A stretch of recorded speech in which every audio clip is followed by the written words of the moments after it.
জমিনের ভূমিকম্প শেষ, টিকটক, ইউটিউব, ফেসবুক এর ভূমিকম্প শুরু। এই কথাগুলো যারা বলতেছে না, তারা হয় কুলাঙ্গার না হয় দিনদার। কুলাঙ্গার কেন বললাম?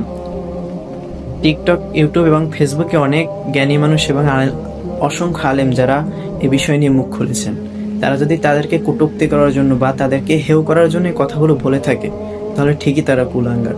কেননা বর্তমানে যে একটা নাস্তিকদের মতো কথা আমরা শুনতে পাচ্ছি যে জমিনের নিচে নাকি দুটো বরফের প্লেট থাকে এবং এই বরফের প্লেট দুটো যখন একটা থেকে আরেকটা সরে যায় তখন নাকি দুনিয়ার জমিনে ভূমিকম্প হয়।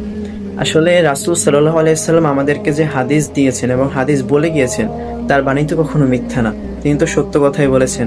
আর রাসূল সাল্লাল্লাহু আলাইহি সাল্লামের হাদিস যারা বিশ্বাস করবে না এবং বিশ্বাস করে না, তারা তাদেরকে মুসলিম বলাই যায় না, আসলে তারা মুসলমানই না, তারা এক কথায় বলতে গেলে তারা কাফের। যারা রাসূলের হাদিসকে অবিশ্বাস করে এবং তার কথাকে সত্য মনে করে না, তাহলে তারা অবশ্যই কাফের, তাদেরকে মুসলমান পরিচয় দেওয়ার কোনো যুক্তিই নেই।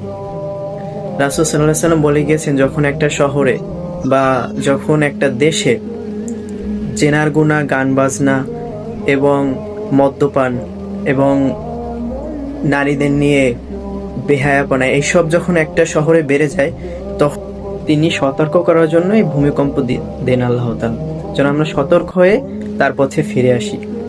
আর দিনদার কেন বললাম? এক শ্রেণীর মানুষের জন্য যদি তার ভিতরে ভিতরে গভীর থেকে সে কষ্ট পেয়ে থাকে, যারা যেমন যে পরিমাণ ভূমিকম্প হয়েছে তারা এটাকে বিকৃত করে বিভিন্ন ইফেক্ট দিয়ে এবং এডিট করে এটাকে এমনভাবে উপস্থাপন করতেছে যেন সবকিছু ভেঙে চুরে শেষ হয়ে গেছে, মানে যেটা হয় না সেটাই দেখাচ্ছে, মানে আল্লাহর